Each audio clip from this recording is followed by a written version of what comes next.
tópico que não pode ficar de fora quando falamos sobre folha de estilo é a diferenciação entre seletores de tags e seletores de classes. Seletores de classe.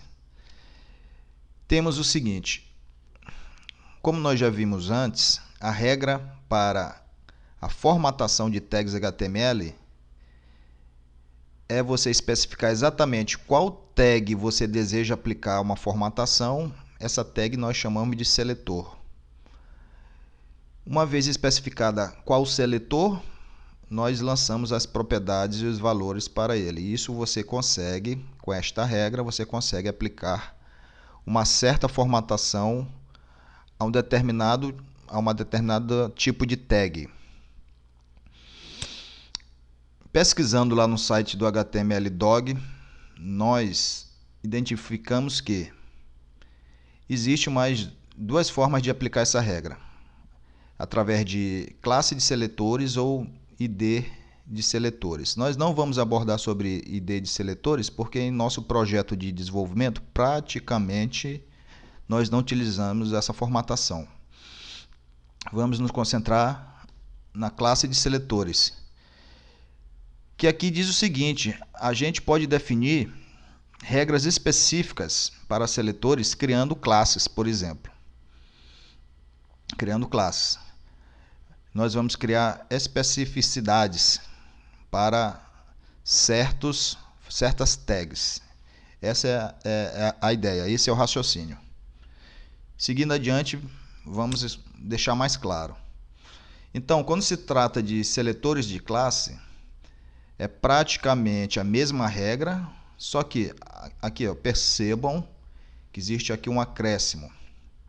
Em vez de aplicar esta regra de formatação a todas as tags do tipo parágrafo, nós vamos criar uma regra específica. Nós vamos dizer, para todos os parágrafos que eu defini, por exemplo, uma classe específica para ele, um parágrafo, a gente pode dizer parágrafo do tipo 1, parágrafo do tipo 2, a regra aplicada vai ser essa. Então, nós não vamos aplicar uma regra genérica a todos os parágrafos. Nós vamos criar uma classe de parágrafos e vamos aplicar as regras para esta classe. E aí a gente tem liberdade de criar quantas classes nós quisermos.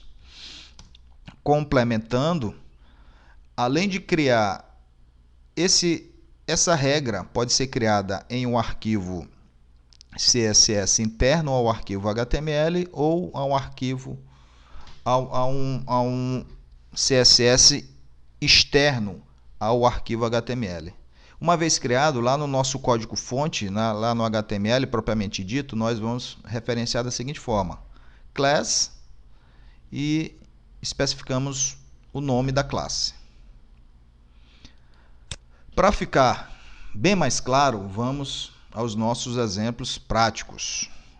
Voltemos lá ao nosso arquivo do Tiradentes, nossa página Tiradentes, o último estado dela foi esse.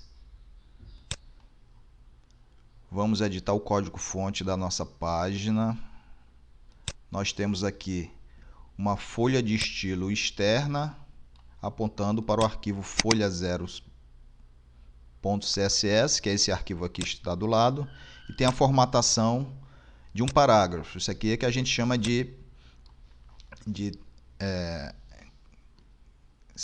vamos voltar aqui, ó. Isso aqui é o que a gente chama de seletor de tag. Por que seletor de tag? Porque nós estamos aplicando uma formatação para uma tag específica. Então, todas as tags do tipo parágrafo vão receber essa formatação, que é o caso da página do Tiradentes. Todas estão com essa formatação especificada para parágrafo. O que seria então seletor de classe? Seguindo a regra, a gente faz o seguinte: vamos criar classes específicas para parágrafo. A regra é: o nome do seletor, o nome da tag, e eu digo ponto, e eu escrevo aqui, vou chamar de parágrafo tipo 1. A formatação vai ser exatamente essa que consta aí. Vou criar novas classes de parágrafo. Parágrafo do tipo 2, e a formatação vai ser diferente.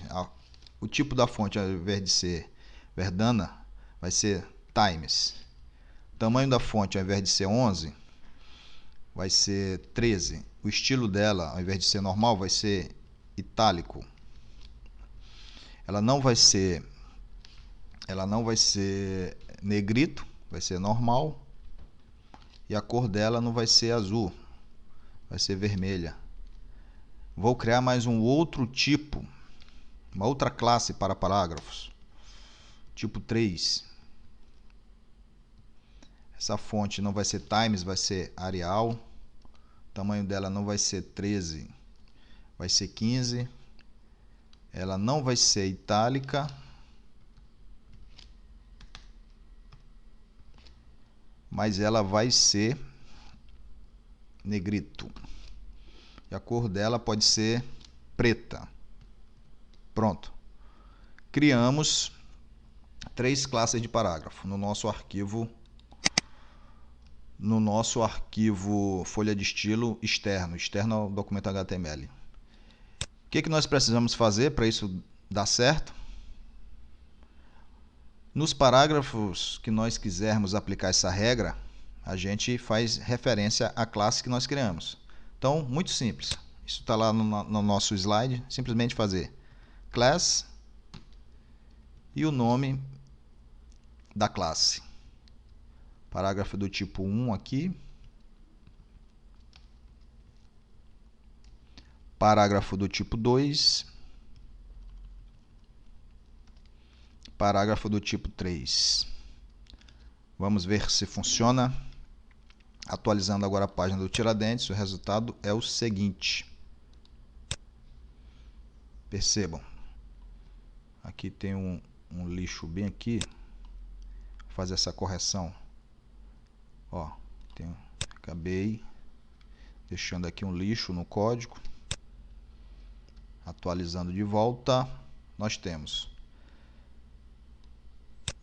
3 parágrafos com formatações diferentes. Ao invés de eu aplicar um único tipo de formatação para todos os parágrafos, nós criamos classes específicas de parágrafos. E para cada classe, nós lançamos formatações diferentes.